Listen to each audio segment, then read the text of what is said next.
వాక్యము ద్వారా ఆకర్షింపబడి ఆయన సన్నిధికి వచ్చిన మీ అందరికీ యేసుక్రీస్తు నామములో నా వందనాలు. దానియేలు 4వ అధ్యాయము 35వ వచనం.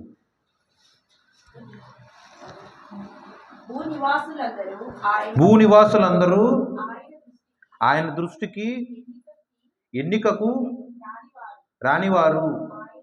ఆయన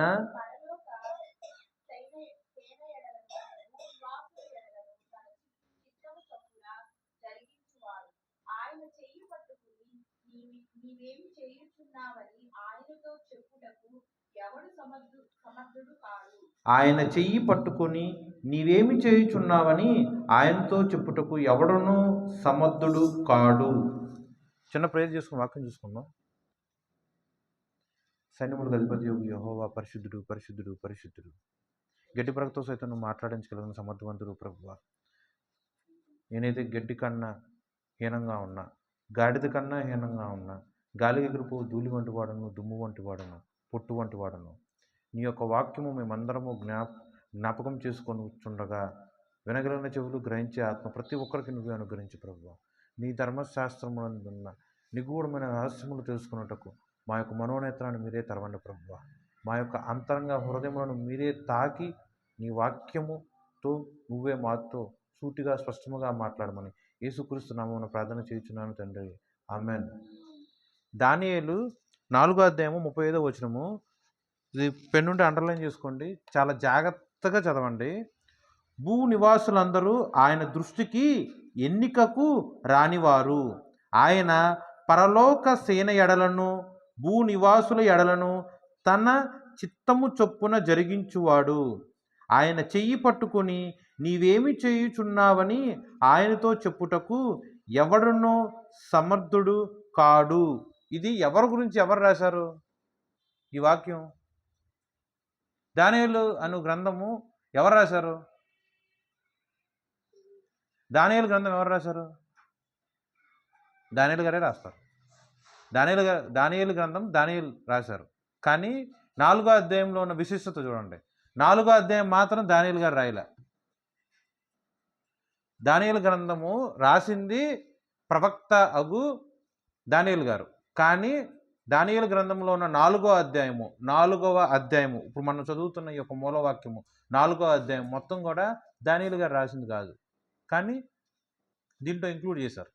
ఎవరు రాశారు తెలిసేది? దానియేలు గారి కాలంలో దానియేలు ఈ యొక్క బబులోను దేశానికి చెరగా బందీగా తీసుకొచ్చిన ఆ యొక్క నెబుకద్నెజర్ రాజు తన గురించి తను రాసుకున్న ఒక అధ్యాయం, దేవుడి యొక్క వాక్యం, తన యొక్క స్పిరిచువాలిటీ బేస్ చేసుకొని దేవుడి దగ్గర నెబుకద్నెజర్ రాజు ఏం నేర్చుకున్నాడు, ఎలా ప్రవర్తించేవాడు, ఎలా మార్చబడి ఉన్నాడు. బెత్ అను బబులోను దేశంలో ఉన్న దేవతలను పూజించే ఒక నెబుకద్నెజర్ రాజు జీవము కలిగిన సృష్టికర్త యెహోవా గురించి ఇచ్చిన సాక్ష్యము, ఆయన యొక్క ఆత్మీయ బైబిల్లో ఉన్న అతని యొక్క ఎక్స్పీరియన్స్ అంతా కూడా ఈ యొక్క 4వ అధ్యాయంలో మెన్షన్ చేసి ఉంటుంది. అర్థమైందా? 4వ అధ్యాయం ఎవరు రాశారు? నెబుకద్నెజర్ రాజు. నెబుకద్నెజర్ రాజు అని అనగానే ఏం గుర్తుకొస్తుంది జనరల్గా? ఎన్నో సంవత్సరాల నుంచి చాలామంది దైవ సేవకుల దగ్గర మీ యొక్క వాక్యం వింటూనే ఉన్నారు కదా. దానియేలు గారి కాలంలో దానియేలు గారిని ఆ యొక్క రాజ్యము బబులోను దేశాన్ని పరిపాలించిన నెబుకద్నెజర్ రాజు గురించి ఆ పేరు చెప్పంగానే ఫస్ట్ ఆఫ్ ఆల్ గుర్తొచ్చేది ఏంటి? ఆయన యొక్క వ్యక్తిత్వం ఏంటి? సరే, ప్రతిమని స్థాపింపజేసి దాన్ని మొక్కమని చెప్పాడు షద్రక్ మెషక్ అబేద్నెగో. ఓకే, ఇంకా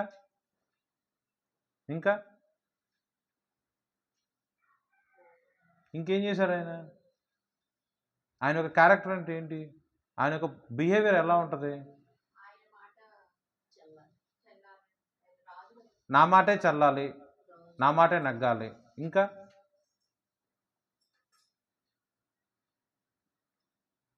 మొదటిసారి ఆయన కళ వచ్చినప్పుడు 2వ అధ్యాయంలో ఆయన కళ వచ్చినప్పుడు ఆ కళ చాలామంది చెప్పలేకపోతారు, అర్థం చెప్పలేకపోతారు. అప్పుడు ఆయన ఇంకా కోపం రగులుకొని అసలు నేను కళ అంటూ చెప్పను, నేను కళ చెప్పకుండానే నువ్వు ఆ కళకు అర్థం చెప్పాలని చెప్పి ఆ దేశంలో ఉన్న జ్ఞానులను, కల్దీయులు, జ్యోతిష్యులు, శకుండ్రగానులను, గారడీ విద్య చేసే వాళ్ళందరినీ కూడా పిలిపించి అడుగుతాడు. కళ చెప్తే భావం చెప్పగలుగుతాడు ఏ మనిషి అయినా సరే. కళ అంటూ చెప్పకుండా కళ ప్లస్ భావం 2 అసలు ఎవరు చెబుతారు? సృష్టి యావత్తులో ఉన్న ఏ ఒక్క మనుషుడు సైతం ఇలాంటి ప్రశ్నకు సమాధానం చెప్పలేడు. దేవతల ఆత్మ కలిగిన వాడు ఎవరైనా చెబుతాడేమో గానీ, సాధారణమైన మనుషులు చెప్పలేరు అని ఆ దేశంలో ఉన్న జ్ఞానులందరూ అంటారు.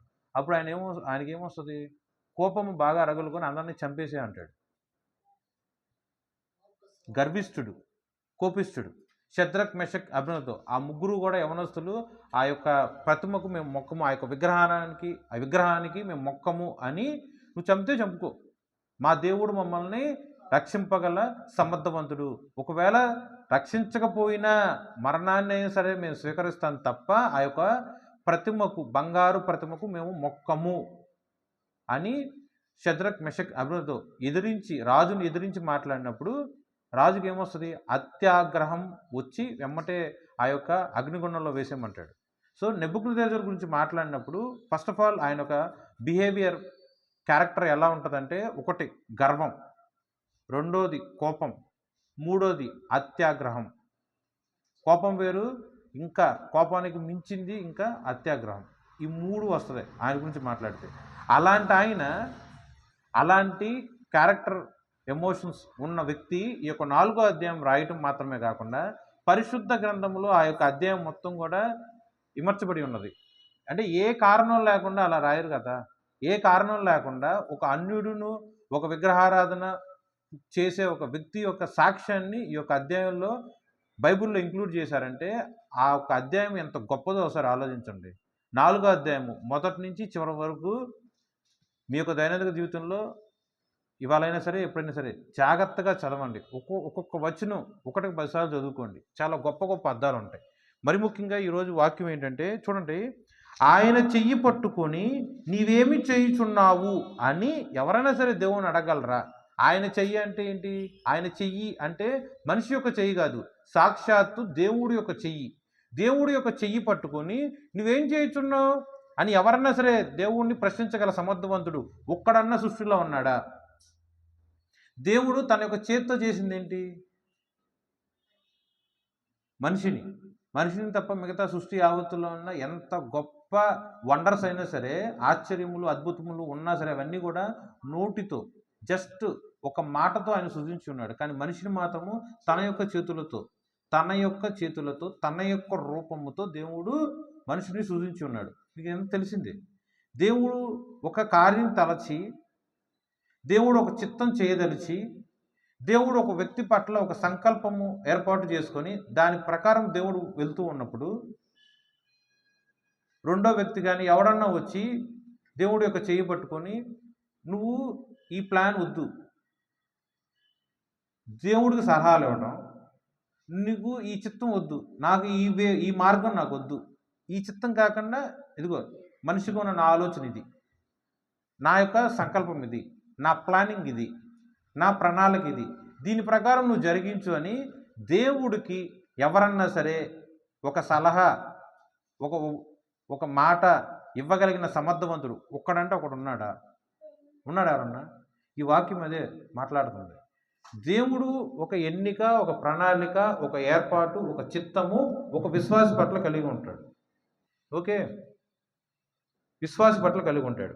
అదే విశ్వాసి దేవుడి యొక్క ప్రణాళిక, దేవుడి యొక్క ఏర్పాటు, దేవుడి యొక్క చిత్తము అతనికి ఆ క్షణాన్ని అతనికి నచ్చకుండా ఉన్నప్పుడు, ఓకే, ఆ క్షణాన్ని అది నచ్చకుండా ఉన్నప్పుడు దేవుడి యొక్క చేయి పట్టుకొని, అయ్యా ఈ ప్లాన్ నాకు నచ్చల, ఈ చిత్తం నాకు నచ్చల, ఈ ప్రణాళిక నాకు నచ్చల, ఈ కష్టకాలం నాకు నచ్చల, ఈ శ్రమ నాకు నచ్చల, ఈ శోధన నాకు నచ్చల, ఈ యొక్క తర్ఫీదు కాలం నాకు నచ్చల, ఈ యొక్క బైబిల్లో ఉన్న అనుభవ జ్ఞానం నాకు నచ్చల, నీ యొక్క కట్టడలు నాకు నచ్చల, నువ్వు చెప్పిన ఆజ్ఞ, మాట, ప్రవర్తన నాకు నచ్చల అని తిరిగి ఏ విశ్వాసైనా సరే నిన్ను రూపించిన నీ యొక్క రూపమునకు ఆధారము, నీ యొక్క ఆయుష్, నీ యొక్క ప్రాణమునకు ఆధారముగా ఉన్న నీ యొక్క సృష్టికర్త చెయ్యి పట్టుకొని ఇలా చేయమాకు, ఇలా తగదు అని ఎవడన్నా సరే దేవుడికి చెప్పగలిగిన సమర్థవంతుడు ఈ యొక్క ప్రపంచంలో, ఈ యొక్క సృష్టిలో ఒక్కడున్నాడా? లేడు అనేది ఒక వాక్యం. సో నువ్వు దేవుడితో ఎలా మాట్లాడుతున్నావు? నీ యొక్క ప్రార్థనలో దేవుడితో నువ్వు ఎలా సంభాషిస్తున్నావు? దేవుడి యొక్క చిత్తము, ఏర్పాటు, ప్రణాళిక గ్రహించి నువ్వు ప్రవర్తిస్తున్నావా, లేకపోతే దేవుడి యొక్క చిత్తానికి లోబడి నువ్వు ప్రార్థన చేస్తున్నావా? చూడండి, దేవుడి యొక్క చెయ్యి పట్టుకొని నీవేం చేయుచున్నావు అని దేవునితో చెప్పుటకు ఎవడు సమర్థవంతుడు? ఎవడు? దావీదు గారిని తీసుకుందాం, హృదయానుసరుడు అంటారు. కానీ దావీదు గారి గురించి సమూయేలు గ్రంథంలో ఏం రాసి ఉంటుంది? గొర్రెల దొడ్డులో ఉన్నవాడు, గొర్రెల కాపులో కాసేవాడు, అట్లాంటి వాడిని నేను తీసుకొచ్చి ఇజ్రాయేల్ ప్రజలందరి మీద ఒక అధికారిగా నియమించి ఉన్నాను అని సాక్షాత్తు దేవుడు ఆ యొక్క గ్రంథంలో లిఖింపజేస్తున్నారు. ఈ సాక్ష్యం ఇచ్చినవారు దేవుడు ఆ యొక్క మాట మాట్లాడాడు. ఒక ప్రవక్త మాట్లాడింది కాదు, దావీదు మాట్లాడింది కాదు. ఉదయానుసారుడుగా ఉన్న దావీదు పట్ల దేవుడికి ఉన్న చిత్తం ఏంది? గొర్రెల దొడ్డులో ఉన్నవాడు, గొర్రెల కాపులో ఉన్నవాడు. అక్కడి నుంచి తీసి ఎక్కడ పెట్టాడు దేవుడు? ఇజ్రాయేల్ ప్రజల మీద అధికారిగా దేవుడు నియమించాడు. దావీదు చేసింది, దేవుడు చేసిందా ఇది? ఈ యొక్క వాక్యంలో నెబుకద్నెజరు గురించి మాట్లాడుతున్నప్పుడు నెబుకద్నెజరు పట్ల దేవుడికి ఒక చిత్తం కలిగి ఉంది. ఆ చిత్తము నెరవేర్పు జరిగే కాలంలో ఆ చిత్తము నెబుకద్నెజరుకు నచ్చట్ల. ఓకే, నచ్చనప్పుడు నెబుకద్నెజరు ఏం చేస్తున్నాడు? దేవుడి యొక్క చేయి పట్టుకొని ఇట చేయమాకు, ఇలా కాదు అని ఎలా మాట్లాడుతున్నాడు? నీవు ఏం చేయుచున్నావు అని దేవుణ్ణి వ్యతిరేకించటం కానీ, దేవుడితో వ్యాజ్యం ఆడటం కానీ, దేవుణ్ణి ఎదిరించటం కానీ అతను చేయుచున్నాడు. సమర్థవంతుడా నెబుకద్నెజరు? పోనీ నెబుకద్నెజరు కాకుండా ఇంక ఏ మనిషి అయినా సరే సమర్థవంతుడా? కానే కాదు. సో దేవుడికి నెబుకద్నెజరు పట్ల ఉన్న చిత్తం ఏంటో మనం తెలుసుకోవాలి. ఆ చిత్తానికి నెబుకద్నెజరు ఎంత వ్యతిరేకత కలిగి ఉన్నాడో మనం తెలుసుకోవాలి. ఏం డౌట్ వస్తుందా మీకు? విశ్వాసుల పట్ల అయితే దేవుడి యొక్క చిత్తము ఓకే. అతను విశ్వాసులు దేవుడి యొక్క చిత్తాన్ని వ్యతిరేకించిన దేవుడు తగిన కాలమునందు శ్రమ, శోధన, ఏదన్నా తప్పు చేసిన దాని ప్రకారం దేవుడు శిక్ష విధించి తిరిగి దేవుడి యొక్క మార్గంలో నిలబెట్టగల సమర్థవంతుడు దేవుడు. ఇది మీకు క్లారిటీ ఉండొచ్చు. కానీ ఈ ఒక వాక్యం ప్రకారం వస్తే నెబుకద్నెజరు విశ్వాసి కాదు. నెబుకద్నెజరు రాజు, ఒక విగ్రహారాధికుడు, ఒక అన్యుడు పట్ల ఈ యొక్క వాక్యం దేవుడి గురించి ఎలా రాసింది? ప్లస్ అది రాసుకుంది ఎవరు? నెబుకద్నెజరే. రెండో వ్యక్తి ఎవడో కాదు, అన్యుడు కూడా కాదు, ఎవరో కాదు. నెబుకద్నెజరు తన గురించి రాసుకున్నాడు. సో అతని యొక్క ఎక్స్పీరియన్స్ ఎట్లా ఉంది దేవుడి పట్ల? క్వశ్చన్ వస్తుందా మీకు? నేను అడిగే ప్రశ్న అర్థమవుతుందా? విశ్వాసుల పట్ల అయితే దేవుడి యొక్క చిత్తం జరుగుతుంది. అతను ఎవరో విగ్రహారాధికుడు గురించి అతను తన గురించి తనే ఇలా దేవుడి గురించి ఎలా టెస్టిమనీ ఇస్తున్నాడు?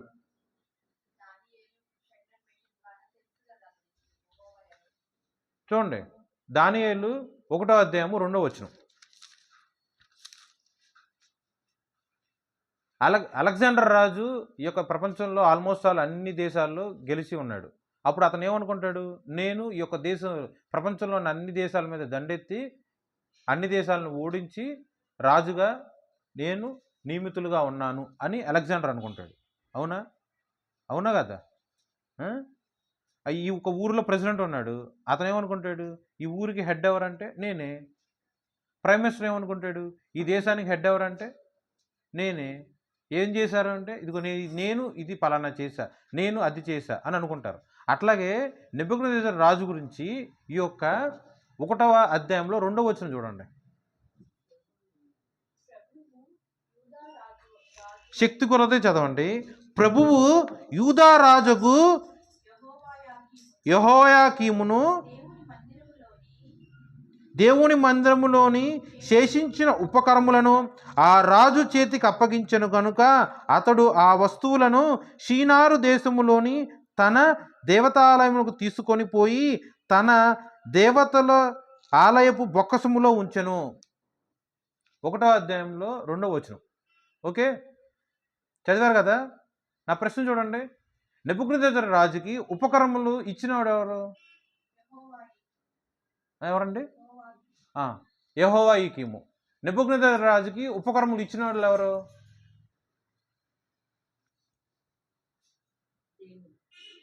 దేవుడు. యెహోయాకీము కాదు. వాక్యం జాగ్రత్తగా చదవండి. స్టార్టింగ్లో ఏముంది? బైబిల్ది. స్టార్టింగ్ ఏముంది? ప్రభువు. ప్రభువు నెబుకద్నెజరు రాజుకి ఏమిచ్చాడు? యూదా దేశాన్ని పరిపాలించే ఆ యొక్క యెహోవాకీము రాజును మరియు దేవుని యొక్క మందిరములో ఉన్న ఆ యొక్క దేవుడి యొక్క ఉపకరణములను ఎవరు తీసుకెళ్ళి ఎవరి చేతిలో పెట్టారు? యెరూషలేము ఆలయంలో ఉన్న ఉపకరణములన్నీ తీసుకెళ్ళి యెహోవాకీము అనే రాజు తీసుకెళ్ళి నెబుకద్నెజరు రాజు చేతిలో పెట్టలా. ప్రభువు ఇచ్చారు. దేవుడే ఇచ్చాడు. దేవుడే నెబుకద్నెజరు రాజుల యొక్క చేతిలో ఉపకరణములు పెట్టిన వాళ్ళు ఎవరు? దేవుడా రాజు? యెరూషలేము రాజా? బైబిల్ వాక్యం ఉందా లేదా? 2వ వచనం. ప్రభువు యూదా రాజుకు యెహోయాకీమును దేవుని మందిరములోని శేషించిన ఉపకరణములను ఆ రాజు చేతికి అప్పగించెను. ఓకే, ఎవరి చేతికి ఎవరు ఏది అప్పచెప్పారు? యెరూషలేము యొక్క రాజు అయినా సరే, యెరూషలేము ఆలయంలో ఉన్న గొప్ప గొప్ప దేవుడి యొక్క ఉపకరణములైనా సరే నెబుకద్నెజరు రాజుకి అప్పగించిన వాళ్ళు ఎవరండి? ప్రభు, మనిషి కాదు. సో నీ యొక్క జీవితాన్ని ఒక కష్టం వచ్చినా, ఒక నష్టం వచ్చినా, ఇరుకు ఇబ్బంది ఏదైనా సరే నువ్వు ఊహించిన దానికి వ్యతిరేకంగా మంచి అనుకుంటే చెడు జరగటం, సుఖం అనుకుంటే బాధ కలగటం, సంతోషం అంటే దుఃఖం కలగటం, ఏదైనా వ్యతిరేకత జరిగినా సరే ఎవరు అప్పగిస్తే జరుగుతాయి? దేవుడి యొక్క మందిరంలో ఉన్న ఆ యొక్క ఉపకరణములను తీసుకొచ్చి నెబుకద్నెజరుకి అప్పగించను. ఎవరు అప్పగించారు? ప్రభువు అప్పగించాడు. యెరూషలేమును పరిపాలించే యెహోయాకీము రాజును తీసుకొచ్చి నెబుకద్నెజరుకి ఎవరికి అప్పచెప్పారు? రాజును సైతం అప్పచెప్పిన వాళ్ళు ఎవరు? ప్రభువు. యవనస్తులుగా రాజ్య సంస్థానంలో ఉన్న రాజకుమారులుగా ఉన్న ఈ యొక్క దానియేలు, షద్రక్, మెషక్, అబేద్నెగో ఇంకా మరి కొంతమంది బాలురు, వీళ్ళందరినీ కూడా ఎవరు అప్పగించారు? దేవుడే అప్పచెప్పాడు. కానీ ప్రూఫ్తో సహా ఉందా వాక్యం? 1వ అధ్యాయం 2వ వచనంలో ప్రభువు అప్పచెప్పాడు. ఓకే, అప్పుడు నెబుకద్నెజరు ఏమనుకుంటాడు? నేను బబులోను దేశ రాజ్యాధిపతిగా ఉన్న నేను యెరూషలేము మీద దండెత్తి ఆ రాజ్యాన్ని యుద్ధంలో ఓడించి ఆ రాజ్యంలో ఉన్న మనుషులను, రాజులను నేను బందీగా చేసుకున్నాను. ఆ రాజ సంపదలో, ఆ యొక్క రాజ్యంలో వాళ్ళు ప్రార్థన చేసే యెరూషలేము మందిరంలో కూడా అక్కడున్న ఉపకరణములన్నీ కూడా నేను సొంతం చేసుకున్నా, నేను గెలుచుకున్నా అని మనిషి అనుకుంటాడు. అవునా? కానీ బైబిల్ ఏం చెప్తుంది? ప్రభువు అప్పగించెను. ఎవరు అప్పచెప్తున్నారు? ప్రభువు అప్పగించెను. సో నీ జీవితంలో ఎవరి చేతుల్లోనా సరే నువ్వు పడినా, నీ జీవితం తీసుకెళ్ళి ఎవరి చేతుల్లో అప్పగించినా సరే దేవుడు నిష్కారణంగా ఆ పని చేయరు. దానియేలును తీసుకొచ్చి యెరూషలేము దగ్గర నుంచి తీసుకొచ్చి బబులోను దేశంలో ఒక బందీగా అప్పగించెను. ఎందుకు అప్పచెప్పారు దేవుడు? తర్ఫీదు కాలం. దానియేలు యొక్క ప్రవర్తన, షద్రక్, మెషక్, అబేద్నెగో ఆ నలుగురు యవనస్తుల యొక్క ప్రవర్తన బట్టి నెబుకద్నెజరు రాజుకి యెహోవా అగు మన దేవుడి యొక్క ఉనికిని, ప్రత్యక్షతను, దర్శనములను, కలలను దేవుడు రుచి చూపించారు నెబుకద్నెజరు రాజుకి. అదే వాళ్ళ విశ్వాసులు వాళ్ళ దేశంలో, వాళ్ళ మందిరంలోనే, వాళ్ళ ఇంట్లోనే కూర్చొని ప్రార్థన చేసుకుంటున్నారు అనుకోండి, అన్ని దేశస్థుడుగా అన్ని దేవతలను పూజించే నెబుకద్నెజరు రాజుకి ఎప్పుడు ఎవరు దేవుని పరిచయం చేస్తారు? సో నెబుకద్నెజరు రాజుని దేవుడి వైపు తిప్పటానికే దేవుడిదంతా జరిగింపజేసి ఉన్నాడు. ఓకే, ఇప్పుడు దేవుడైతే అప్పగించాడు. ఇంతవరకు మీకు క్లారిటీ ఉందా? కానీ నెబుకద్నెజరు రాజు ఏమనుకుంటాడు? నేను గెలిచా రాజ్యాన్ని, ఆ సంపదను నేను చేశాను అంటాడు. కానీ బైబిల్లో ఒక ప్రూఫ్ ఉంటుంది చూడండి. 4వ అధ్యాయము 26వ వచనం.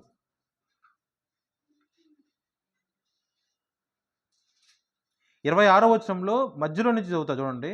సర్వోన్నతులకు దేవుడు మానవుల రాజ్యము పైన అధికారి అయి ఉన్నవాడనియు తానెవనికి దాని అనుగ్రహింప నిశ్చయించనో వానికి అనుగ్రహించుననియు నీవు తెలుసుకున్న వరకు 7 కాలములు నీకు ఇలాగూ జరుగును. దానియేలు 4వ అధ్యాయము 26వ వచనం మధ్యలో నుంచి చూడండి. సర్వోన్నతులకు దేవుడు మానవుల రాజ్యము పైన అధికారి అయి ఉన్నాడనియు తానెవనికి దానిని అనుగ్రహింప నిశ్చయించునో వానికి అనుగ్రహించును. సో నెబుకద్నెజర్కి అప్పగించిన ఆయన ఎవరు? నెబుకద్నెజర్కి యెరూషలేము రాజ్యాన్ని అప్పగించిన వాళ్ళు ఎవరు? యెరూషలేము యొక్క రాజుని తీసుకెళ్ళి నెబుకద్నెజర్కి అప్పగించింది ఎవరు?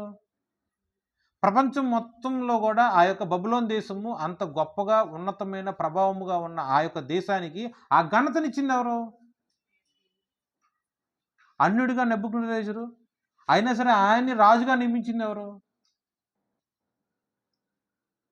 చూడండి, ఒక ప్రార్థనాపరుడు, ఒక పిఎం, ఒక ప్రెసిడెంట్ అయ్యారనుకోండి, ఏమనుకుంటాం? అబ్రహాం లింకన్ ఉన్నాడు, మంచి విశ్వాసి, చిన్నతనం నుంచి ఎన్నో కష్టాలు అనుభవిస్తాడు. ఎన్నో మరణము, భార్య అవ్వచ్చు, బిడ్డలు అవ్వచ్చు, వాళ్ళు కూడా మరణం అవుతారు. అయినా సరే దేవుడి యందు ఉన్న విశ్వాసంతో చాలా ఫెయిల్యూర్స్ అంతా రుచి చూస్తూ ఉంటాడు. ఎన్నోసార్లు పాలిటిక్స్లో పోటీ చేసి డబుల్ డిజిట్లో కూడా ఓడిపోతూ ఉంటాడు. అయినా సరే చివరికి ప్రెసిడెంట్ అయ్యాడు. ఓకే, సో అతను ప్రెసిడెంట్ అయ్యాడంటే ఎమ్మటే నేనైతే ఏం చెబుతాను? అబ్రహాం లింకన్ మంచి విశ్వాసి, సో దేవుడు అతన్ని బ్లెస్ చేసి ప్రెసిడెంట్ చేశాడు అమెరికాకి అని నేను మాట్లాడతా. మీరన్నా అదే అనుకోవచ్చాము. కానీ ఈ వాక్యం ఏముంది? నెబుకద్నెజరు అన్యుడు, విగ్రహారాధికుడు. మరి నెబుకద్నెజరుని తీసుకొచ్చి బబులోన్ దేశంలో మహాచక్రవర్తిగా నియమించింది ఎవరు? అన్యుడిగా. ప్రపంచం ఇప్పుడున్న కాలంలో అమెరికా అన్నిటికన్నా పెద్ద దేశం. ఈ యొక్క దానియేలు కాలంలో బబులోన్ దేశం అన్నిటికన్నా పెద్ద దేశం. ఘనత, ఐశ్వర్యము, మ్యాన్ పవర్, ఆర్మీ పవర్ ఏదన్నా తీసుకోండి, ప్రపంచంలో అన్ని దేశాల కన్నా కూడా ఆ కాలంలో దానియేలు గారి కాలంలో బబులోన్ దేశం ఫస్ట్ నంబర్ 1 కంట్రీ. ఆ దేశాన్ని పరిపాలించే రాజుగా ఉన్న నెబుకద్నెజర్ని నియమించింది ఎవరు? దేవుడా? లేకపోతే అన్యత్వంలో ఉన్న అన్య దేవతలను పూజించే దేవతను పూజించే నెబుకద్నెజర్ అయినా? నెబుకద్నెజర్ యొక్క సొంత శక్తి సామర్థ్యాల ప్రకారం ఆయన రాజుగా నియమించి ఉన్నాడా? ఏం చెప్తున్నారు? 4:26 వాక్యంలో ఏముంది? సర్వోన్నతులకు దేవుడు మానవుల రాజ్యము పైన అధికారి అయి ఉన్నాడనియు తానెవనికి దానిని అనుగ్రహింపజేసెనో వానికి అనుగ్రహించును. చూసారా వాక్యం? దేవుడు కంప్లీట్గా దేవుడు ఇష్టం అండి. దేవుడు ఎవరినైతే రాజుగా నియమించాలనుకున్నాడో దేవుడు వాళ్ళకే ఆ రాజ్యాన్ని ఇస్తాడు. దేవుడు ఎవరినైతే ఎన్నుకోవాలనుకుంటారో వాళ్ళనే దేవుడు ఎన్నుకుంటాడు. ఎవరిని కరుణించును వారిని కనుకరించును, ఎవరిని కనుకరించును వారిని కరుణించును, ఎవరిని నిర్గమాకాండంలో రాసి ఉంటుంది మోషే గారి పట్ల యొక్క వాక్యం. ఓకే, మీకు నా ప్రశ్న అర్థమైందా? విశ్వాసి ఒక ఉన్నతమైన స్థితిలో ఉంటే ప్రార్థన వల్ల అవి ఒక విశ్వాసి ఉన్నత స్థితిలో ఉన్నాడు అనుకుంటాం. కానీ ఒక అన్యుడు సైతము ప్రపంచాన్ని పరిపాలించే స్థితిలో ఉన్నా కూడా దాని కారణము అన్యత్వంలో ఉన్న ఆ యొక్క వ్యక్తి, అన్య దేవతలను పూజించే ఆ యొక్క వ్యక్తి శక్తి సామర్థ్యాల ప్రకారం కానే కాదు. కంప్లీట్గా దేవుడు ఇష్టం. ఎందుకంటే ఆయన సర్వోన్నతుడు, సకల శక్తివంతుడు. ఆయన భూమిని పరిపాలించేవాడు. ఎవరికి ఇవ్వాలని ఆయన ఉద్దేశించి ఉన్నాడో, ఇష్టపడి ఉన్నాడో వాళ్ళకే ఆయన ఇస్తాడు. దేవుడు ఎవరి చేతిలో ఆ యొక్క భూమిని, ఆ యొక్క దేశాన్ని పెట్టాలని అనుకున్నారో వాళ్ళ చేతిలోనే పెడతాడు. అర్థమైందా? దేవుడు చూడండి, అది వాక్యంలోనే ఉంది 4:26లో. తానెవనికి దానిని అనుగ్రహింప ఇచ్చించునో వానికి అనుగ్రహించును. సో మనిషిలో ఏం లేదు. మూలవాక్యం ఉంది. మనిషిలో ఏం లేదు. భూనివాసులందరూ ఆయన దృష్టికి ఎన్నికకు రాని వారు. మనుషుల్లో ఏం లేదు మనిషిలో. సమస్తము దేవుడే. భూనివాసులందరూ దేవుని దృష్టికి ఎన్నికకు రానివారు. ఆయన పరలోక సేన ఎడలను భూనివాసుల ఎడలను తన చిత్తము చొప్పున జరిగించేవాడు. భూమి మీదైనా ఆకాశంలో అయినా సరే, భూ జనము అందరి మీదైనా, ఆకాశంలో ఉన్న దేవుని యొక్క దూతల పట్లైనా సరే దేవుడి యొక్క చిత్తము జరిగించువాడు ఆయనే. సో నా చిత్తం ఏం లేదు, మనిషి యొక్క చిత్తం ఏం లేదు. మనిషి యొక్క సంకల్పం ఏం లేదు. ఆయన చెయ్యి పట్టుకొని నీవేమి చేయుచున్నావని ఆయనతో చెప్పుటకు ఎవడు సమర్థుడు కాదు. ఇంతవరకు అర్థమైందా? ఇంతవరకు అర్థమైందా? ఏమర్థమైంది? ఇంతవరకు అర్థమైందా? నెబుకద్నెజరుకి తీసుకొచ్చి ఆ రాజ్యాన్ని దేవుడే అప్పచెప్పాడు తప్ప నెబుకద్నెజరు తన యొక్క సొంత శక్తి సామర్థ్యాల ప్రకారము ఆ యొక్క రాజ్యాన్ని పరిపాలించట్లా. దేవుడు ఉద్దేశించి ఉన్నాడు, దేవుడు ఇచ్చయించి ఉన్నాడు కాబట్టి నెబుకద్నెజరుకి అప్పగించబడి ఉన్నది తప్ప నెబుకద్నెజరు దేవుడి యొక్క దృష్టికి ఎలాంటి వాడు? భూనివాసులందరూ ఆయన దృష్టికి ఎన్నికకు రానివారు. నేనే కూడా అంతే, నువ్వు కూడా అంతే.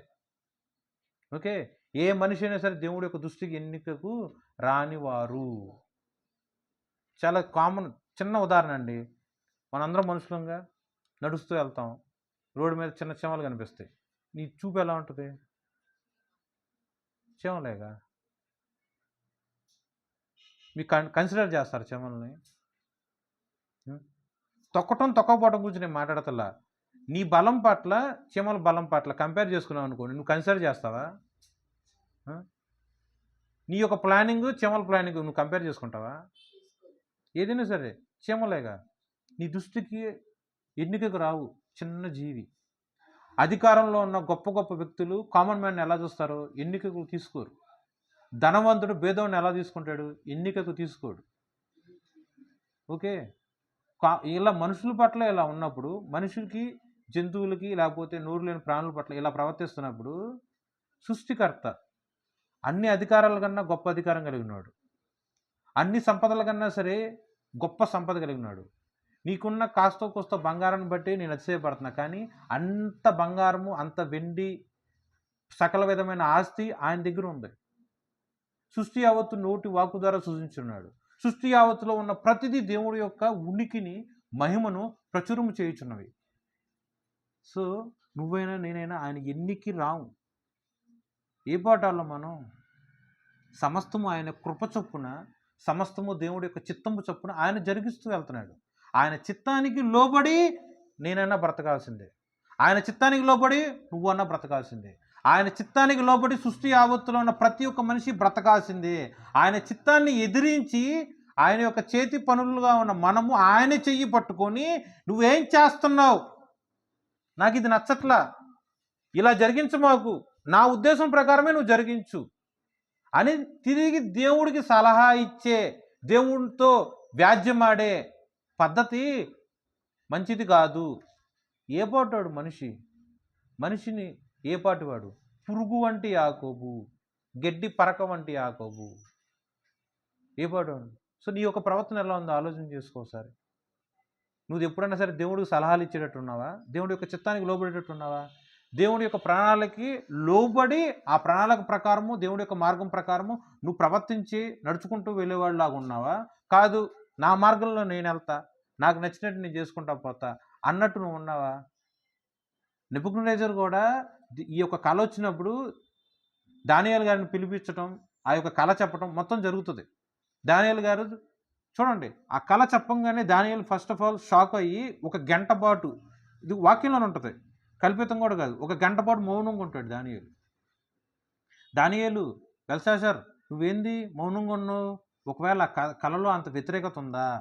నువ్వు మాత్రం మౌనంగా ఉన్నావు, మాకు ఏదైతే అది నువ్వు కళలో అర్థం చెప్పు అని రాజు కోపిష్టి గర్విష్ఠుడుగా ఉన్న రాజు దానియేలుని అడగంగానే కళ భావం మొత్తం చెప్తాడు. ఓకే, ఆ కళ మొత్తం భావంతో సహా మొత్తం చెప్పిన తర్వాత ఆ కళ నెరవేర్పు జరగడానికి 1 సంవత్సరం అవుద్ది. సో ఏదైనా సరే ఒక శిక్ష నీ మీద వేసినప్పుడు, దేవుడి యొక్క ప్రణాళిక నీకు దేవుడు బయలుపరిచేటప్పుడు, దేవుడు ఖచ్చితంగా నీతో సూటిగా స్పష్టంగా మాట్లాడతాడు.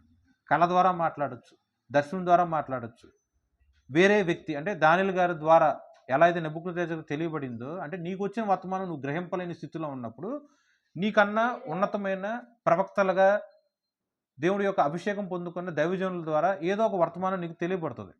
తెలియబడిన తర్వాత అది మనం రిసీవ్ చేసుకుంటాం, అంటే మనకు అర్థమవుద్ది. అర్థమైన తర్వాత కూడా ఆ మార్గంలో దేవుడి యొక్క చిత్తము, దేవుడి యొక్క హెచ్చరింపుకి లోపడకుండా మన మార్గం కూడా మనం వెళ్ళిపోయామనుకోండి, ఏమవుద్ది? ఖచ్చితంగా కళ నెరవేర్పు జరుగుతుంది. ముందుగా ఎందుకు చెప్తాడంటే ముందు అప్పటి నుంచైనా సరే ఆ యొక్క శిక్షకు నువ్వు భయపడి దేవుడి యొక్క చిత్తాన్ని నువ్వు గ్రహించి నువ్వు ప్రార్థన చేసుకొని ఆ దోవ నుంచి తప్పిపోయి, అంటే నీ మార్గం గుండా తప్పిపోయి దేవుడు వాక్యం గుండా నువ్వు ప్రవర్తించు అని దేవుడు ముందుగా ఒక హెచ్చరింపు ఇస్తాడు. అయినా సరే మనం వినలేదనుకో మన మీద శిక్ష వస్తుంది. నెబుకద్నెజరు అలాగే వచ్చింది. అదేంటో చూద్దాం. నెబుకద్నెజరు ఒకానొక సమయంలో మంచిగా నిద్రపోతూ ఉంటాడు. మంచి కళ వస్తుంది. కళ వచ్చిన తర్వాత మొత్తం తన యొక్క బాడీ ఎలా ఉంటుంది, విచారంలో ఉంటుంది. అంటే బాధగా దుఃఖంగా ఉంటాడు. కళకి అర్థం తెలియదు. ఆ కళ చాలా తీవ్రంగా ఉంది. ఇలా కాదని చెప్పి ఆ రాజ్యంలో ఉన్న సర్వజ్ఞానులను, అధిపతులను, అధికారులను, కల్దీయులు, జ్యోతిష్యులు, శకుండ్రగారులను, గారడీ విద్య చేసిన వాళ్ళందరినీ కూడా పిలిపించి, ఇదిగో ఇది నా కళ, నాకు ఈ కళ భావం చెప్పండి అని నన్ను అడుగుతాడు. ఒక్కడంటే ఒకడు కూడా జాలడు. దేవుడి యొక్క ఆలోచనలు, ఉద్దేశములు, దేవుడి యొక్క చిత్తము తిరిగి గ్రహించి బోధించాలన్నా సరే అదే దేవుడి యొక్క ఆత్మ కలిగిన దేవుడి యొక్క బిడ్డలకు మాత్రమే సాధ్యం తప్ప లోకంలో ఎంత జ్ఞానం ఉన్నా, ఎంత భవిష్యవాణి చెప్పే బుద్ధి ఉన్నా సరే ఎవరి వల్ల కాదు. సో ఆ రాజ్యంలో ఉన్న ఎవరి వల్ల కాల. అప్పుడు ఆయన ఇంకేం చేస్తాడు, అందరి మీద అధిపతిగా నియమించిన ఆ యొక్క బెల్షాజర్ అనగా దానియేలు గారిని పిలిపించి అంటాడు. దానియేలు వస్తాడు. దానియేలు ఏంటంటే ఇదిగో ఇది ఇట్లా కలంతా వచ్చిందయ్యా అని చెబుతాడు. చూడండి 4వ అధ్యాయం.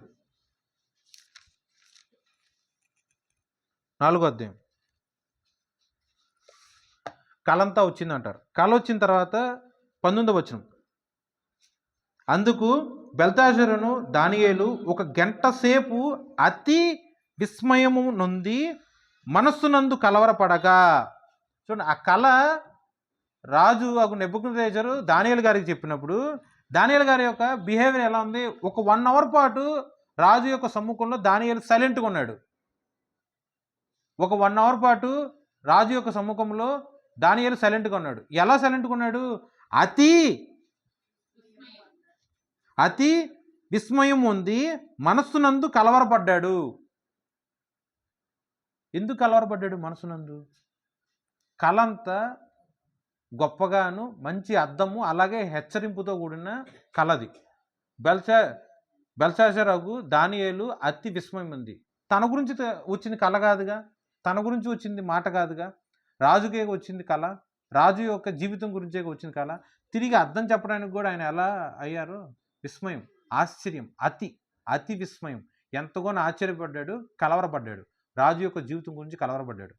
నువ్వేం వరి అమ్మకు, ఏదైతే అది నువ్వు ఆ కళగా భావం చెప్పు అంటే చాలా స్ట్రైట్ ఫార్వర్డ్గా ఉన్నది ఉన్నట్లుగా యథార్థంగా దానియేలు మాట్లాడతాడు. రాజు దగ్గరికి వచ్చి ఏదో లేనిపోంది చెప్పి కళ మొత్తం పాజిటివ్ ఆస్పెక్ట్లు చెప్పి రాజు దగ్గర నగలు, వెండి బంగారములు, ఆస్తిపాస్తులు తీసుకోవాలని ఒక సాధారణమైన వ్యక్తి మాట్లాడినట్టు దానియేలు మాట్లాడకుండా దేవుని యొక్క సేవకుడుగా, దేవుడి యొక్క పరిచారకుడుగా, దేవుడి యొక్క ప్రవక్తగా ఉన్న దానియేలు దేవుడు ఏ ఉద్దేశంలో అయితే కలిగి ఉన్నాడో ఆ ఉద్దేశంలో యాజ్ ఇట్ ఈస్ ఒకటి ఉన్నట్టుగా లేనట్టుగా ఏది యాడ్ చేయకుండా మైనస్ చేయకుండా యాజ్ ఇట్ ఈస్ మాట్లాడతాడు. కళ తెలుసా మీకు? ఇంతకీ కళ్ళలో ఒక పెద్ద చెట్టు ఉంటుంది. ఆ చెట్టు ఏదో చిన్న చితక కాకుండా చాలా పెద్ద ఎత్తుగా ఉండి ఆ చెట్టుకి రకరకాల పెద్ద పెద్ద కొమ్మలు, ఆ కొమ్మల మీద రకరకాల ఫ్రూట్స్, మళ్ళీ వేరే వేరే పక్షులు కానీ రకరకాల జాతుల పక్షులు కూడా వచ్చి ఆ చెట్టు మీద కొమ్మల మీద ఉండి షెల్టర్ తీసుకుంటూ ఉంటుంది. ఆ చెట్టు ఎత్తు కూడా ఆకాశం అంత ఎత్తినట్టు చాలా ఉన్నతమైన స్థితిలో ఉంటుంది. ఇది కళ. కంటిన్యూషన్ ఏంటంటే ఒకానొక సందర్భంలో ఆ కొమ్మలన్నీ కొట్టివేయబడతాయి. చెట్టు మీద ఉన్న పక్షులన్నీ ఎగిరిపోయి పోతాయి, ఫ్రూట్స్ అన్నీ పోతాయి, పండ్లు అన్నీ పోతాయి. కొమ్మలు కొట్టేసిన తర్వాత చెట్టు ఎలా ఉంటుంది, స్ట్రైట్గా ఉంటుంది, ఎటువంటి బ్రాంచెస్ లేవు. ఆ స్ట్రైట్గా ఉన్న చెట్టును కూడా భూమి వరకు నరికేస్తారు. కేవలము భూమి లోపల ఉన్న వేరు ఆ యొక్క ముద్దు మాత్రమే ఉన్నట్లు ఉంచి మిగతా మొత్తం నరికేస్తారు. ఇది కళ. ఈ కళకి ఆయనకి బాగా టెన్షన్ కలిగి దానియేలు గారికి చెప్తారు కదా. దానియేలు గంట సేపు ఆగిన తర్వాత రాజు ఇచ్చిన ధైర్యం ప్రకారం మాట్లాడతారు. చక్కగా మాట్లాడతాడు చూడండి. చాలా సైడ్ ఫైడ్గా మాట్లాడతాడు. ఆ చెట్టు నువ్వే. వాక్యం చూడండి, 4వ అధ్యాయం 22వ వచనం. రాజా, ఆ చెట్టు నిన్ను సూచించుచున్నది. నీవు వృద్ధి పొంది మహాబలము గల వాడువైతివి. నీ ప్రభావము వృద్ధి నొంది ఆకాశమంత ఎత్తైనను, నీ ప్రభావము లోకమంతటా వ్యాపించి ఉన్నది. చెట్టు గురించి ఎంత చక్కగా మాట్లాడారు చూడండి. రాజు ప్రస్తుతం ఉన్న స్థితి ఏంటి? ఎంతో నీ యొక్క బలము ఎంతో గొప్పది. నువ్వు ఎంతగానో వృద్ధి పొందావు. నువ్వు ఎంతగానో ప్రభావం పొందినవాడివి. నీ యొక్క కీర్తి, నీ యొక్క వృద్ధి ఆకాశం అంత ఎత్తుగా ఉంది. నీ ప్రభుత్వం అంతా కూడా నీ దేశం మాత్రమే కాదు, లోకం అంతటా నీ యొక్క ప్రభుత్వము వ్యాపించి ఉన్నది అని గొప్పగా మాట్లాడారు. ఓకే, ఇమ్మీడియట్గా ఆశీర్వాదము లేకపోతే అప్పుడున్న స్థితిగా ఉన్న నెబుకద్నెజరు జీవితానికి హెచ్చరింపుతో కూడిన వాక్యం ఎలా మాట్లాడతాడు? ఆ చెట్టు నరికివేయబడటం, కొమ్మలన్నీ కొట్టేయటం, చెట్టుని ఆసరాగా తీసుకొని నీడగా వాడుకున్న పక్షులన్నీ ఎగిరి వెళ్ళిపోవటం, చెట్టుకి కాసే పండ్లన్నీ పోవటం. ఓకే, ఒక వేరు ఒక మొద్దు తప్ప చెట్టు మొత్తం నరికేయటం వస్తుంది. ఆ యొక్క భావం ఎలా మాట్లాడతాడంటే, ఒక రోజు వస్తుంది, నీ బుద్ధి నువ్వు కోల్పోతావు, నీ యొక్క ఆలోచనలు నువ్వు కోల్పోతావు, నీ యొక్క జ్ఞానము నువ్వు కోల్పోతావు. ఏ బుద్ధి, ఏ జ్ఞానము, ఏ బలము, ఏ పరాక్రమము, ఈ మనిషికి ఉన్న ఏదైనా సరే నువ్వు వాడుకొని నేను మహాచక్రవర్తిని, నేను గొప్ప రాజుని అనుకొని నువ్వు చూస్తున్నావో, ఆ జ్ఞానము ఆ బుద్ధి మొత్తం పోయి మానవుల బుద్ధిలో నుంచి పశువుల బుద్ధికి నువ్వు అప్పగించబడతావు. మనుషులు మన మధ్య నివసిస్తూ ఉన్నప్పుడు సర్వసాధారణంగా బాగుంటాం అందరితో. పిచ్చోడు మన మధ్య ఉంటే మీరు ఎలా ప్రవర్తిస్తారు? జంతువులు కొంచెం వైల్డ్గా ఉన్నాయి అనుకోండి, రాళ్ళేసి కొట్టి తరిమేస్తారు మీ దగ్గర నుంచి రాకుండా. పిచ్చోడు కూడా మన మధ్య ఉండి పిచ్చి పిచ్చి చేష్టలు చేస్తున్నారు అనుకోండి, అరే నువ్వు పిచ్చుకున్నావు, పక్కెళ్ళిపో, అరే నువ్వు అడుపో, నువ్వు మధ్య ఉన్న మాకు, నువ్వు మైండ్ లేదు, బుద్ధి లేదు, పో ఇక్కడి నుంచి అంటే పిచ్చోడు వెళ్తాడా? ఇంకా పిచ్చి పిచ్చి చేష్టలు చేస్తున్నాడు అనుకోండి, అప్పుడు మీరేం చేస్తారు?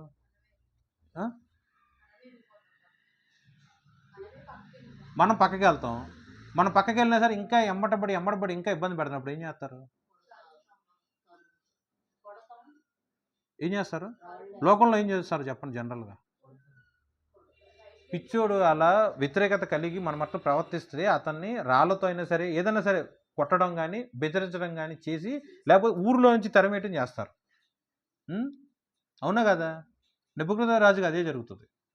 మానవ బుద్ధి కోల్పోయి పిచ్చి పిచ్చిగా ప్రవర్తించినప్పుడు ఏ దేశాన్ని అయితే పరిపాలించాడో, ఏ మనుషులు అందరి మీద సరే నెంబర్ 1 పొజిషన్గా మహాచక్రవర్తిగా ఉండి పరిపాలన చేశాడో, అదే ప్రజలు ఆయన్ని కొట్టి తిట్టి తరిమేసి రాజ్యంలోంచి వెళ్ళగొడతారు. మనిషి యొక్క స్థితి ఎవరు చేశారు? అదంతా తన యొక్క బుద్ధి. ఆ బుద్ధి ఎలా వచ్చింది అట్లా? సో నెబుకద్నెజరుకి మానవ బుద్ధి కలుగు చేసిన వాడు దేవుడే. నెబుకద్నెజరుకి పిచ్చి బుద్ధి కలుగు చేసినాడు దేవుడే. పశువుల బుద్ధి కలుగు చేసినాడు దేవుడే. మనుషులు ఎప్పుడైతే అతను తోలేసి తరిమేసి దేశంలో నుంచి రాజ్యంలో నుంచి తరిమేశారో, అతని అడవుల గుండా వెళ్ళిపోతాడు. అడవుల గుండా వెళ్ళి ఏం చేస్తారు? అడవిలో తినడానికి ఉంటుందా? వేసుకుంటానికి బట్ట ఉంటుందా? ఎండ తగలకుండా షెల్టర్ ఉంటుందా? చెట్టు ఉంటుంది, ఓకే, నీడబట్టి ఉంటావు, కంప్లీట్గా అయితే కాదుగా. వర్షం, మంచు, ఎలా బేర్ చేస్తావు నువ్వు ఇవన్నీ? అతని యొక్క జీవితం చూడండి. 23వ వచనం, 4వ అధ్యాయం 23వ వచనం. చెట్టును నరుకుము, దానిని నాశనము చేయము, కానీ దాని మొద్దును భూమిలో ఉండనిమ్ము. ఇనుము ఇత్తడి కలిసిన కట్టుతో 7 కాలములు గడుచు వరకు పొలములోని పచ్చికలో దాన్ని కట్టించి ఆకాశపు మంచుకు తడవనిచ్చి పశువులతో పాలు పొందనిమ్మని జాగరూకుడు ఒక పరిశుద్ధుడు పరలోకము నుండి దిగివచ్చి ప్రకటించుటూ నీవు వింటివి కదా. రాజా, ఈ దర్శన భావం ఏదనగా, సర్వోన్నతులకు దేవుడు రాజుకు నా ఏలిన వారిని గురించి చేసిన తీర్మానము ఇదే: తమ యొద్ద నుండకుండా మనుషులు నిన్ని తరుముదురు, నీవు అడవి జంతువుల మధ్య నివాసము చేయుచు పశువుల వలె గడ్డి తినిదవు. ఆకాశపు మంచు నీ మీద పడి నిన్ను తడుపును. చూడండి, నెబుకద్నెజర్ రాజు యొక్క పరిస్థితి చూడండి ఎట్లా ఉందో. రాజుగా ఉన్నప్పుడు అతని యొక్క కీర్తి ఎంత గొప్పగా ఉంది, అతని యొక్క మహిమ ఎంత గొప్పగా ఉంది, అతని యొక్క బలము ప్రభావము ఎంత గొప్పగా ఉంది. అతని యొక్క ఖ్యాతి ప్రపంచమంతా లోకమంతా వ్యాప్తి చెంది ఉంది. సో అంత బాగా గొప్పగా ఉన్నప్పుడు అతను తినే ఆహారం ఎలా ఉంటుంది ఆలోచించి. అతను వేసుకునే బట్టలు ఎలా ఉంటాయి ఆలోచించి. అతను ప్రయాణం చేసినప్పుడు కానీ, అతను సంచరించినప్పుడు కానీ ఆ యొక్క మార్గం ఎలా ఉంటుంది ఆలోచించి. కాలినడకలో వెళ్తాడా, అతను కలిగిన మల్టిపుల్ వెహికల్స్ వాడతాడా? అలాంటోడు ఎలా మార్చబడ్డాడు చూడండి. అప్పటి వరకు భోజనం తిన్నవాడు మహారాజు. ఒక డిష్ అంటే ఒక వంటతోనే తింటాడా? ఎన్ని రకాల వంటలు ఉంటే అన్ని రకాల వంటలు తింటూ ఉంటాడు. అలాంటోడు ఏం తిన్నాడు? నిన్నటి రోజు వరకు పంచపక్ష పర్వణాలు, ఈరోజు గడ్డి, పశువుల వల్లే గడ్డి మేస్తున్నావు. నిన్నటి రోజు వరకు అంతఃపురంలో మహారాజుగా ఉన్న నువ్వు అంతఃపురంలో నివాసం కలిగి ఉన్నావు. ఈరోజు అడవిలో సంచరిస్తున్నావు. నీ మీద ఎండబడుతుంది, నీ మీద వాన పడుతుంది, నువ్వు మంచుకి కరిగిపోతున్నావు. నిన్నటి వరకు మంచి మంచి శ్రేష్టమైన బట్టలు కలిగి ఉన్నావు, ఉన్నతమైన హెయిర్ స్టైల్ కలిగి మొత్తం నీట్గా ఉన్నావు. ఈరోజు వరకు ఇప్పుడు ఎలా ఉంది నీ పరిస్థితి? పిచ్చోడి బట్టలు ఎలా ఉంటాయి? ఒక గ్రద్దకి ఎలా అయితే ఫెదర్స్ అన్నీ పెరిగిపోతుంటాయో అట్లాగే తన ఒంటి మీద ఇలా చెత్తా చెదారము, చూస్తానికి అందహీనుడుగా ఉంటాడు. ఇదంతా కూడా ఇదే వాక్యంలో రాసి ఉంటుంది. సో నెబుకద్నెజర్ రాజు అనేవాడు ఒకే ఒకడు. మానవ బుద్ధి కలిగినప్పుడు, మహారాజుగా ఉన్నప్పుడు అతని స్థితిగతులు మొత్తం క్లియర్గా మెన్షన్ చేసి ఉన్నాయి. ఎప్పుడైతే మానవ బుద్ధి కోల్పోయాడో అతని యొక్క స్థితి ఎలా మారిపోయింది? పిచ్చోడుగా ఉండి మానవ బుద్ధి కోల్పోయి దేశంలోంచి బహిష్కరణకు గురయ్యి గడ్డి భోజనం చేస్తున్నాడు. పశువుల వల్లే గడ్డి భోజనం చేస్తున్నాడు. ఉండటానికి ఇల్లు లేకుండా ఎండ వాన మంచులో నివాసం కలిగి ఉన్నవాడు. అతని యొక్క జీవితం ఎంత హీనంగా మారిపోయింది. ఎన్నిటికీ కారణం ఏంటి? ఆ కారణం చూడండి, వాక్యం 27వ వచనం, 30.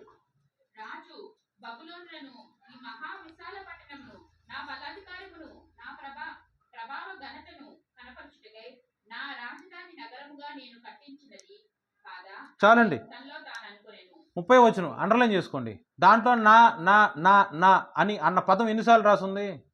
నేను నేను నేను నేను అన్న పదం ఎన్నిసార్లు రాసుంది? దేవుడు వాక్యం స్పష్టంగా చెప్పాడు. ప్రభువు బబులోను దేశంలో ఉన్న అధిపతిని, మహారాజుని తీసుకొచ్చి నెబుకద్నెజరుకు అప్పగించాడు. ప్రభువు యెరూషలేము మందిరంలో ఉన్న ఉపకరణములు తీసుకొచ్చి నెబుకద్నెజరుకు అప్పగించెను. మళ్ళీ 4వ అధ్యాయంలో ఇందాక రిఫరెన్స్ కూడా చెప్పాం. ప్రభువు తను ఎవరికి నచ్చినట్లు దేవుడు ఏమైతే ఉద్దేశించున్నాడో, దేవుడికి ఏదైతే ఇష్టమై ఉందో వారికి ఆ యొక్క రాజ్యాన్ని దేవుడు అప్పగించి ఉన్నాడు. ఎవరినైతే మహారాజుగా నియమించి ఉన్నాడో అది కంప్లీట్గా దేవుడి యొక్క ఇష్టం అని వాక్యం మొత్తం మీరు చదివారుగా. కానీ నెబుకద్నెజరు ఏమన్నాడు? నా ఖ్యాతి, నా బలము, నా బలాధికారము, నా ప్రభావము, నా ఘనత, నా రాజనగరమును నేను కట్టించాను. చూడండి, ప్రతిదీ తన గురించి తను మాట్లాడుకుంటున్నాడు. నా నా నా నా బలం వల్లే ఈ కార్యం జరిగింది, నా ఖ్యాతి ప్రపంచమంతా వ్యాప్తి చెందింది, నా అధికారము ఈ యొక్క దేశంలో ఉంది, నా ప్రభావము, నా యొక్క ఘనత వ్యాప్తి చెందింది, నా నా నా నేను నేను నేను నేను అని మాట్లాడుకున్నాడు. తన నోట్లో నుంచి ఆ మాట బయలు వెళ్ళక మునిపే తన యొక్క ఉద్దేశంలో ఎప్పుడైతే నేను నేను నేను అని అనుకున్నారో ఆకాశం నుండి దేవుడి యొక్క స్వరము గొప్పగా వినపడి, ఏం చూసుకొని నువ్వు విర్రవీగుతున్నావో, ఏ ఘనత ఏ అధికారం అన్నీ నేనే చేసుకున్నా, నా వల్ల అయింది అని నువ్వు మాట్లాడుతున్నావో అది నీ దగ్గర నుంచి తొలగిపోయింది. నువ్వు పిచ్చి పట్టిన వాడిలాగా మానవ బుద్ధి కోల్పోయి అడవుల్లోకి తరిమివేయబడతావని చెప్పి కళ ఏదైతే జరిగిందో ఆ కళ యొక్క నిజ జీవితంలో జరగటానికి సంవత్సరం తర్వాత అది జరుగుతుంది. మొత్తం జరిగిపోయింది. ఓకే, ప్రజలందరూ తన్ని తరిమేశారు. ఒకప్పుడు రాజు చంపుతాడేమో అన్న భయం కలిగిన వాళ్ళు, ఒకప్పుడు రాజుకు ఎదురుగా నిలబడి రాజుకు ఒక సలహా ఇవ్వడానికి కూడా భయపడిన మనుషులు. ఇప్పుడు అదే రాజుని వీధుల్లో పడి కొట్టుకుంటూ, తిట్టుకుంటూ, రాళ్ళు రప్పలేసుకుంటూ తరిమేశారు. ఒక వ్యక్తి తరిమితే ఎంతన్నా సరే రెసిస్ట్ చేయగలరు. ఒక వ్యక్తిని గుంపు మీద పడి తరిమితే రెసిస్ట్ చేయగలరా? పారిపోతారుగా. అంటే ఈ రాజు మీద ఎంతమంది దండెత్తి తన ప్రజలే తరిముంటారు, ఆలోచన చేయండి. గడిచిన కాలం మహాచక్రవర్తి, ప్రస్తుత కాలంలో పిచ్చోడు. ఎలా అనిపించాడు? మానవ బుద్ధి కోల్పోయి పశువుల వల్లే గడ్డి మేసే పిచ్చోడు. ఇది కూడా వాక్యమే ఉంటుంది. అలా 7 సంవత్సరాలు గడుస్తుంది. రాజుగా ఉన్నప్పుడు చక్కగా అత్తర వేసుకొని, మంచి మంచి బట్టలు వేసుకొని, మంచి మంచి రాజభోజనం పెట్టుకొని, అంతఃపురంలో చక్కగా నివాసం ఉండే ఒక మహాచక్రవర్తి 7 సంవత్సరాల పాటు అడవులు పాలైతే, 7 సంవత్సరాల పాటు తినటానికి తిండి లేక పిచ్చివాడుగా ఉండి ఎలా ఏందన్నాడు? గడ్డి తిన్నాడు. అడవిలో దొరికే ఫ్రూట్స్ కూడా కాదండి, గడ్డి తిన్నాడు. సాధారణ వ్యక్తి అడవిలో ఉంటే ఫ్రూట్స్ అన్నా ఏదో ఒకటి జంతువులన్నా సంహరించి తింటాడు. కానీ బుద్ధి లేదుగా, పిచ్చోడుగా ఏందన్నాడు? గడ్డి తిన్నాడు. ఎండా వాన లేకుండా ఇబ్బందులు పాలయ్యాడు. అలా 7 సంవత్సరాల పాటు గడిచాడు. 7 సంవత్సరాల పాటు స్నానం లేదు. 7 సంవత్సరాల పాటు బట్టలు మార్చుకుంటాం లేదు. 7 సంవత్సరాల పాటు తన యొక్క చేతి గోళ్ళు ఎంత బాగా పెరిగిపోయి ఉంటాయి, తన యొక్క జుట్టు ఎంత బాగా పెరిగిపోయి ఉంటుంది. స్నానం లేనప్పుడు ఎంత కంపు కొట్టుంటుంది. అంతకుముందు ఎలా ఉన్నాడు, ఇప్పుడు ఎట్టున్నాడు? 7 సంవత్సరాలు జరిగిన తర్వాత కనులెత్తి ఆకాశం వైపు చూస్తాడు. ఆకాశం వైపు చూసి తను చేసే ప్రార్థన చూడు ఎలా ఉంటుందో. నెబుకద్నెజర్ గర్విష్ఠుడు, కోపిష్ఠుడు, అత్యాగ్రహము కలిగిన ఒక మనిషి ఎలా మాట్లాడతాడు చూడండి. 34వ వచనం. 7 సంవత్సరములు కాలము గడిచిన పిమ్మట నెబుకద్నెజరు అను నేను మరలా మానవ బుద్ధి గలవాడనై నా కండ్లు ఆకాశము తట్టు ఎత్తి చిరంజీవియు సర్వోన్నతుడగు దేవుని స్తోత్రము చేసి గణపరిచి స్తుతించి తిని, ఆయన ఆధిపత్యము చిరకాలము వరకు, ఆయన రాజ్యము తరతరములకు నున్నవి. చూడండి, ఎవరో ఏదో చెప్తే ఆయన ఈ యొక్క సాక్ష్యము మాట్లాడతల్లా. ఓకే, ఏదన్నా సరే దేవుని యొక్క సేవకుడు వచ్చి ఇది అని చెప్తే దాని ప్రకారము ఆయనే మాట్లాడతల్లా. 7 సంవత్సరముల కష్టకాలమును బట్టి అతని జీవితంలో అతను అనుభవించిన ఆ యొక్క కళ, దాని యొక్క అర్థము తన జీవితంలో నెరవేర్పు జరిగిన పిమ్మట తిన్న గడ్డి వల్ల, తను ఉన్న మానవ బుద్ధి కోల్పోవటం వల్ల 7 సంవత్సరములు దేవుడి యొక్క శిక్షాకాలం ముగిసిన తర్వాత ఆకాశం వైపు చూశాడు. అప్పటి వరకు ఏం చూశాడు? నా ఖ్యాతి, నా ప్రఖ్యాత, నా ఘనత, నా బలము, నా అధికారము, నా ధనము, నా యొక్క జ్ఞానము, నేను కట్టా, నేను నియమించా, నేను చేశా ఈ దేశాన్ని, ప్రపంచాన్ని అని అప్పటి వరకు మాట్లాడుకున్న ఆ యొక్క వ్యక్తి గర్వం అంతా సరే అన్నగా అణిచివేసిన పిమ్మట, గర్వం అంతా కూడా అణిచివేసిన పిమ్మట ఎలా మాట్లాడుతున్నాడు? ఆకాశము తట్టు దేవుడి వైపు కనులెత్తి చూస్తున్నాడు. అప్పటి వరకు ఎవరి వైపు చూశాడు? ఆయన తన గురించి తను చూసుకున్నాడు. నేను చేశా, నేనే చేశా. దేవుడి యొక్క శిక్షాకాలం ముగిసిన తర్వాత ఎవరి వైపు చూశాడు? దేవుడి వైపు. ఆకాశంలో ఉన్న మన దేవుడి వైపు చూసి కండ్లెత్తి ఆకాశము తట్టు ఎత్తి దేవుడి గురించి ఎంత చక్కగా మాట్లాడుతున్నాడు చూడండి. చదవండి అక్కడ ఏముందో వాక్యంలో. 34వ వచనం. ఒక్కొక్క చదవండి. ఒకటేమో చిరంజీవియు, రెండవది సర్వోన్నతుడగు దేవునికి స్తోత్రం చేశాడు. నెబుకద్నెజర్ రాజు దేవుడికి ఏం చేశాడు? స్తోత్రం చేశాడు. నెబుకద్నెజర్ రాజు దేవుడికి ఏం చేశాడు? గణపరిచాడు. నెబుకద్నెజర్ రాజు దేవుడిని ఏం చేశాడు? స్తుతించాడు. నెబుకద్నెజర్ రాజు దేవుడికి ఏం చేశాడు? తరతరములు దేవుడి యొక్క ఆధిపత్యము చిరకాలము ఉండునుగాక అని చెప్పి దేవుడి యొక్క గొప్ప ఘనతను చాటి చెప్పాడు. తన యొక్క పెదవులు, మనసును, హృదయమును తెరిచి మాట్లాడాడు. అంతకుముందు ఎప్పుడైనా సరే అలా ప్రార్థన చేశాడా? చేయలే.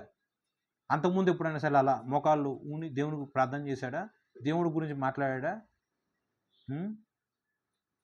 గర్భంలో ఎగిరి పడుతున్నప్పుడు జీవము కలిగిన దేవుడు ఆ వ్యక్తి పట్ల ఎలా ఉంటాడంటే అనపశక్తుడుగా ఉంటాడు. దీనుల పట్ల ఎలా ఉంటాడంటే దీనులను దగ్గరకు తీర్చుకొని దేవుడు ఆ దీనులను తగిన సమయం ముందు గణపరుస్తూ ఉంటాడు. ఇది కూడా వాక్యమే ఉంటుంది. 37వ వచనంలో 37వ వచనం. ఇలాగు నెబుకద్నెజరు నేను పరలోకపు రాజు యొక్క కార్యములన్నీయు సత్యములను ఆయన మార్గములు న్యాయములనై ఉన్నవనియు గర్వముతో నటించు వారిని ఆయన అడపశక్తుడనియు ఆయనను స్తుతించుచు కొనియాడుచు గణపరచుచున్నాడు. 4వ అధ్యాయం మొత్తం రాసింది ఎవరు? నెబుకద్నెజరు. నెబుకద్నెజరు ఆ యొక్క అధ్యాయం మొత్తం లిఖింపజేసిన తర్వాత, పర్సనల్ ఎక్స్పీరియన్స్ లిఖింపజేసిన తర్వాత ఎండ్ పాయింట్లో అంటే సమ్మరీలో ఏం రాస్తుంది? గర్వంతో నటించే వారిని దేవుడు అల్పశక్తుడుగా ఉంటాడు. అదే దీనుడు పట్ల ఎలా ఉంటాడు? దేవుడు దీనులకు దేవుడు గణపరిచేవాడుగా ఉంటాడు. నెబుకద్నెజరు గర్వంతో ఉన్నప్పుడు నెబుకద్నెజరు యొక్క గర్వం మొత్తం దేవుడు అణిచివేశాడు. ఎంతవరకు అణిచివేశాడు?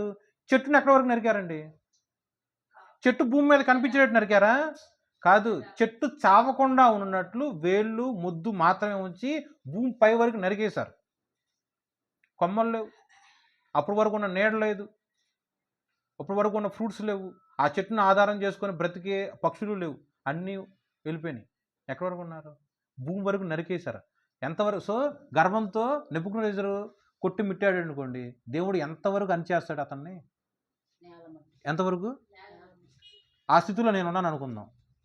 నేను గర్వంతో విర్రవీగాను అనుకోండి, దేవుడి యొక్క పేరేంటి? అనపశక్తుడు. గర్విష్ఠులకు ఆయన అనపశక్తుడు. నా గర్వాన్ని దేవుడు అణిచేయాలనుకోండి, నన్ను దేవుడు ఎంతవరకు అనుస్తారు? ఎక్కడి వరకు? నీకు కనపడను, కానీ నేను చచ్చిపోను, అలా అని నీకు కనపడను కూడా. భూమి వరకు అనుస్తారు. దేవుడు ఎక్కడి వరకు నన్ను అనుస్తాడండి? భూమి వరకు అనుస్తాడు. మరి నేను చచ్చిపోతే దేవుడు యొక్క బుద్ధి, దేవుడు యొక్క శిక్ష, దేవుడు యొక్క తర్ఫీదు నాకు ఎట్లా తెలుస్తుంది? సో దేవుడు చంపడు. దేవుడు చంపకుండా ఆ వ్యక్తికి తగిన తర్ఫీదు, తగిన జ్ఞానం, తగిన శిక్ష నేర్పటానికి ప్రాణం మటుకు దేవుడు తీయడు.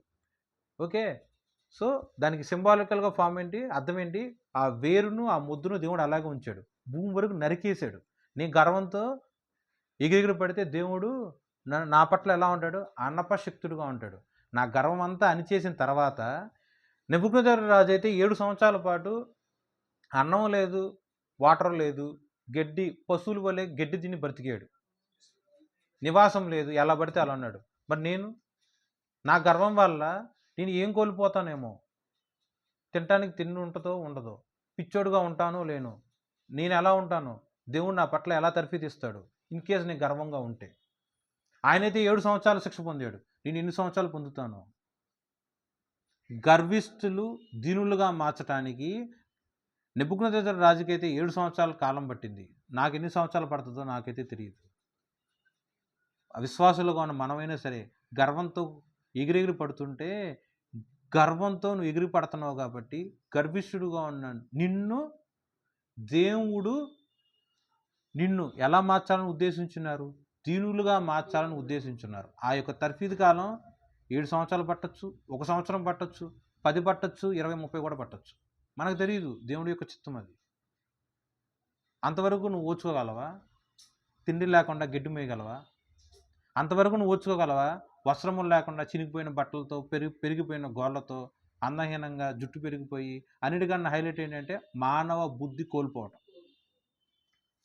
అది కూడా వాక్యం ఉంటుంది చూడండి, 34వ వచనం.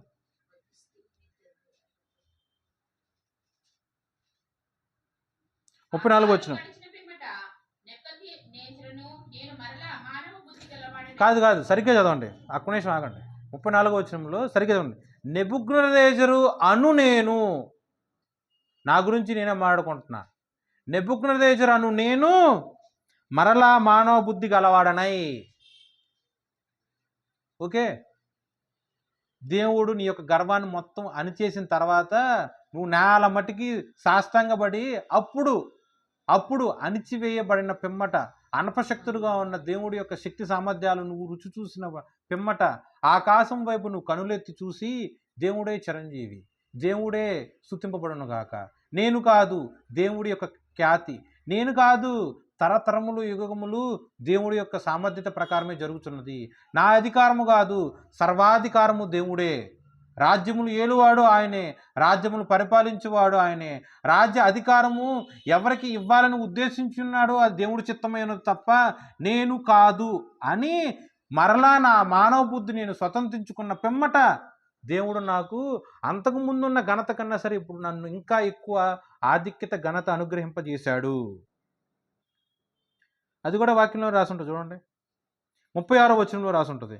ఆ సమయం ముందు నా బుద్ధి మరలా నాకు వచ్చెను, రాజ్య సంబంధముకు ప్రభావమును నా ఘనతయు నా తేజస్సును నాకు కలిగెను. నా మంత్రులను నా కింద అధిపతులను నా యుద్ధ ఆలోచన చేయవచ్చిరి. నా రాజ్యం నేను మరి ఎక్కువ ఘనత నొందిని. ఎక్కడి నుంచి వచ్చింది ఆ యొక్క ఘనత? అంతకుముందు లేని ఘనత ఏంది, ఇప్పుడు వచ్చిన ఘనత ఏంది? ఏ మనుషులైతే నువ్వు పిచ్చోడు అని చెప్పి తరిమేశారో అదే మనుషులు తిరిగి వచ్చి సాష్టాంగపడి నువ్వే మా రాజు, నువ్వే మా యొక్క అధిపతి అని అంటం మాత్రమే కాకుండా దేవుడి యొక్క ఆశీర్వాదం పొందుకున్న తర్వాత నీ యొక్క ఆలోచనల కోసం వాళ్ళందరూ ఎదురు చూస్తున్నారు. నీతో వాళ్ళు ఆలోచన చేశారు అంటే వాళ్ళ యొక్క ప్రాబ్లమ్స్ అవ్వచ్చు, వాళ్ళ యొక్క స్థితిగతులు అవ్వచ్చు, నీకు చెప్పి నీ దగ్గర నుంచి ఉపదేశములు కానీ సలహాలు కానీ తీసుకుంటున్నారు. నీతో ఆలోచన చేశారు, మొత్తం చెప్పి ఇలా చేద్దామా, ఏం చేయమంటావు, తింటో సలహా ఇవ్వవా, అలా వాళ్ళందరూ కూడా మంత్రులైనా అధిపతులైనా అధికారులైనా సరే ఒకప్పుడు తరిమేశారులే, ఇప్పుడు తిరిగి వచ్చారు. మరి ఎక్కువ ఖ్యాతి కలిగి ఉన్నది. కారణం ఏంటి? దేవుడు. సో నిన్ను అణిచివేయాలన్నా సరే కారణం ఎవరు? దేవుడు. నిన్ను గణపరచాలన్న కారణం ఎవరు? దేవుడిలో మార్పు లేదు. దేవుడు ఒకానొక స్థితిలో అనపశక్తుడుగా ఉన్నాడు, ఒకానొక స్థితిలో గణపరిచేవాడుగా ఉన్నాడు. దేవుడి యొక్క క్యారెక్టర్లో మార్పు ఉందా? దేవుడు ఒక్కటే రీతిగా ఉన్నాడు. నా ప్రవర్తనలో మార్పు ఉంది. నేను గర్విష్ఠుడుగా ఉంటే దేవుడు నా పట్ల అనపశక్తుడుగా ఉంటాడు. నేను దీనుడుగా ఉంటే దేవుడు నా పట్ల గణపరిచే దేవుడుగా ఉంటాడు. దేవుడిలో మార్పు లేదు, నా యొక్క ప్రవర్తనలోనే మార్పు ఉంది. సో నా ప్రవర్తన ఎలా ఉండాలి? ఎప్పుడైనా సరే దేవుడి యొక్క చెయ్యి పట్టుకొని దేవుడి యొక్క చిత్తాన్ని వ్యతిరేకించి ఇలా చేయమాకు అలా చేయమాకు అని దేవుడికి సలహాలు ఇచ్చేవాడుగా ఉండకుండా దేవుడి యొక్క కాళ్ళు పట్టుకొని సాష్టాంగపడి నీ ఆలోచనలు నీ చిత్త ప్రకారం నువ్వు జరిగించుము, నేను శిరసావహిస్తాను అని తన్ను తాను సమర్పించుకుని వాడికి దేవుడు ఐశ్వర్యవంతుడుగా గనుడుగా ఖ్యాతి ఇచ్చేవాడుగా దేవుడు కనిపిస్తాడు. ఓకే, నెబుకద్నెజర్ అన్యుడు, విగ్రహారాధికుడు ఎలా మార్చబడ్డాడు? దేవుడికి గొప్ప సాక్షిగా మార్చబడ్డాడు. ఎవరో ఏదో ఏదో ఏదో చెప్తే ఆయన యొక్క వ్యక్తిత్వం గురించి రాసిన అధ్యాయం కాదుగా, తన యొక్క సొంత అనుభవంలో నుంచి తీసిన యొక్క వాక్యం. 7 సంవత్సరములు కళ వచ్చిన దగ్గర నుంచి కళ భావం తెలిసిన తర్వాత మళ్ళీ ఆ కళ నెరవేర్పు జరగడానికి 1 సంవత్సరం పట్టింది. కళ నెరవేర్పు జరగడం మొదలైన తర్వాత ఓకే మళ్ళీ 7 సంవత్సరాలు అక్కడే 8 ఇయర్స్, మినిమం 8 ఇయర్స్, మ్యాక్సిమం ఇంక ఎన్ని సంవత్సరాలు పట్టిందో నాకు తెలియదు. సో అతను తిరిగి మళ్ళీ బుద్ధి వచ్చిన తర్వాత తిరిగి రాజు కావడానికి కూడా టైం పడుతుందిగా. ఎన్ని సంవత్సరాలు కాలం పట్టింది? కాలములు సమయములు దేవుడి యొక్క ఆధీనంలో ఉన్నవి. నా ఖ్యాతి, నా ఘనత, నా బుద్ధి, నా ప్రభావము నేను అంటూ ఏమీనూ లేదు. సర్వోన్నతుడగు దేవుడు. ఆ వాక్యం చాలా పరిశీలనగా చదవండి. సర్వోన్నతుడు అంటే అర్థం ఏంటి? చూడండి, ఈ టేబుల్ ఎంత ఎత్తు ఉంది, దీని మీద ఇంకా ఎత్తుగలిగినది నేను పెట్టాను అనుకో, సో టేబుల్ కన్నా అది ఎత్తు. ఒక బండ ఎత్తుగా ఉంది, బండ పక్కన కొండ పెట్టాను అనుకోండి, బండరాయి ఎత్తుగా ఉంటుందా, కొండ ఎత్తుగా ఉంటుందా? సరే కొండ పక్కన మౌంట్ ఎవరెస్ట్ ఉంది అనుకుందాం, కొండ ఎత్తా మౌంట్ ఎవరెస్ట్ ఎత్తా? సో మౌంట్ ఎవరెస్ట్ కన్నా ఆకాశం ఉంది, మౌంట్ ఎవరెస్ట్ ఎత్తు ఎక్కువ ఉందా, ఆకాశం ఎత్తు ఎక్కువ ఉందా? సరే ఆకాశం మీద రెండో ఆకాశం, అలా 7 ఆకాశాలు ఉన్నాయి. మొదటి ఆకాశం ఎత్తు ఎక్కువ, 7వ ఆకాశం ఎత్తు ఎక్కువ? సరే 7వ ఆకాశం కన్నా పైన దేవుడు సింహాసన ఆసీనుడుగా ఉన్నాడు. 7 ఆకాశాలు ఎత్తు ఎక్కువ, ఇంకా దేవుడు ఎత్తులో ఉన్నాడా? సో ప్రపంచంలో ఏదన్నా తీసుకో, ప్రతిదానికి ఒక లిమిట్ ఉంది. ఎలా? ఒక ఉన్నతమైన స్థితి అంటూ ప్రతిదానికి ఒక లిమిట్ ఉంది, ఒక పరిమితి ఉంది. కానీ దేవుడి యొక్క లిమిట్ ఏంటి? సర్వోన్నతుడు. ఆయనకు మించింది, ఆయన మీద ఉంది, ఆయన పైన ఉంది, ఏదీ లేదు.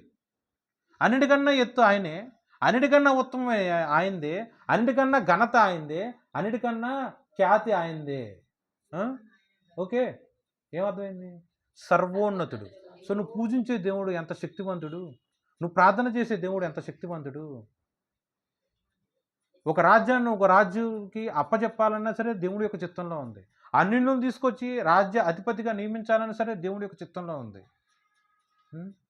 ప్రతి దాంట్లో దేవుడికి ఇవ్వాల్సిన ఘనత దేవుడికి ఇవ్వాల్సిందే. అది అన్యుడైనా, అది విశ్వాస అయినా. యెషయా 48:11.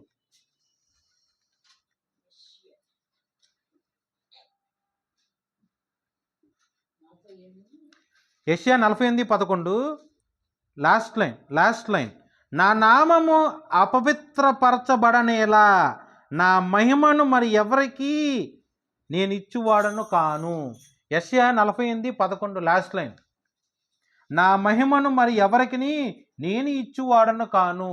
దేవుడికి చెందవలసిన మహిమ దేవుడికే ఇవ్వవలసినది. దేవుడికి చెందవలసిన ఘనత దేవుడికే ఇవ్వవలసినది.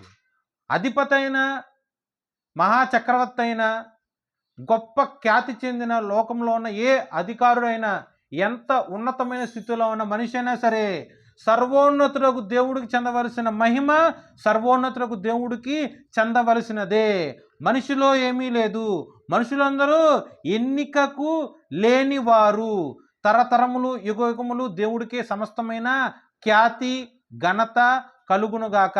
ఈ తరంలో నువ్వేమన్నా అధిపతివేమో, ఈ తరంలో నువ్వేమన్నా గొప్ప ప్రెసిడెంట్వేమో, ఎన్ని తరాలైనా ఎన్ని యుగాలైనా దేవుడే అధిపతి, దేవుడే సర్వోన్నతుడు, దేవుడే సర్వశక్తి కలిగిన దేవుడు. దేవుడి పట్ల ఎలా ఉండాలి? నువ్వు గర్వంతో ఎగిరిపడ్డావా, నేల మట్టుకు నరికివేసి నీ పట్ల అనపశక్తుడుగా ఉంటాడు. నేల మట్టుకు నరికివేయటం మాత్రమే కాకుండా అదే వచనంలో రాసి ఉంటుంది, ఇనప సంఖ్యలతో ఆ చెట్లను భూమి మీద వేసి కట్టేస్తారు. ఆ యొక్క ముద్దును ఇనప సంఖ్యలు వేసి కట్టేస్తే, నన్ను కట్టేస్తే ఆ సంఖ్యలు నేను ఎరగొట్టుకొని బయటికి రాగలనా? నిన్ను కట్టేస్తే గర్వంతో ఎగిరిపడ్డారా? నేల మట్టుకు నరికి ఇనప సంఖ్యలు వంటి శోధనలతో దేవుడు నేల మట్టుకు నిన్ను బంధించి ఉంటాడు. సో సర్వోన్నతుడు అగు దేవుడు పట్ల నువ్వు నీ ఆయుష్ ఉన్నంత వరకు ఆయన చెయ్యి పట్టుకొని ఎదిరించటం కాదు, కానీ ఆయన పాదములు పట్టుకొని అర్థించు. నువ్వే దేవుడవు, నీకే మహిమ కలుగును గాక, నేను ఎన్నికకు రానివాడను అని దీనుడుగా ఆయన యొక్క సన్నిధిలో ఉండి నువ్వు ప్రార్థన చేసుకో. దీనత్వం అంటే ఏంటో నాకు తెలియదు అని నీకైనా డౌట్ వస్తే అది కూడా దేవుణ్ణి అడుగు, రుచి చూపిస్తాడు నీకు దీనత్వం అంటే ఏంటో. ప్రపంచం మొత్తంలో అయినా, బైబిల్ మొత్తంలో అయినా సరే, ఈ యొక్క బైబిల్ మొత్తంలో ఆదికాండం మొదలుకొని ప్రకటన గ్రంథం వరకు దీనుడు అను పదానికి పర్ఫెక్ట్ ఎగ్జాంపుల్ యేసుక్రీస్తు ప్రభు. ఆయన మాత్రమే పర్ఫెక్ట్ ఎగ్జాంపుల్.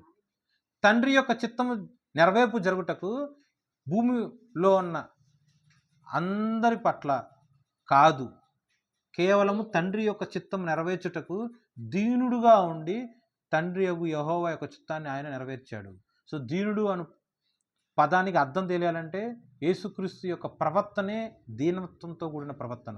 తండ్రి చిత్తం జరిగించటమే ఆయన యొక్క ప్రవర్తనలో నిదర్శనం. ఓకే, ఒకటే వాక్యం అనపశక్తుడు, ఒకటే వాక్యం ఘనత ఇచ్చే దేవుడు, ఒకటే వాక్యం. నీ జీవితంలో ఏది జరగాలన్నా సరే ఆ దేవుడి యొక్క చిత్త ప్రకారం జరుగుతూ ఉంటుంది. ఏదన్నా సరే దేవుడి యొక్క శిక్షాకాలం వచ్చినా సరే అది తర్ఫీదుగానే ఉంటుంది. ఏదైనా సరే దేవుడు ఏదన్నా అప్పగిస్తేనే మనం దానికి స్వతంత్రులుగా ఉంటాం తప్ప దేవుడి యొక్క చిత్తానికి వ్యతిరేకంగా ఏదైనా సరే నాకు కావాలి అనుకుంటే అది ముమ్మాటికి ఎప్పటికీ కూడా నువ్వు అది పొందుకోలేవు. వాక్యం దేవుడు ఆశీర్వదించి మన జీవితాల్లో ఫలించి అభివృద్ధి చేయునుగాక. ఆమేన్.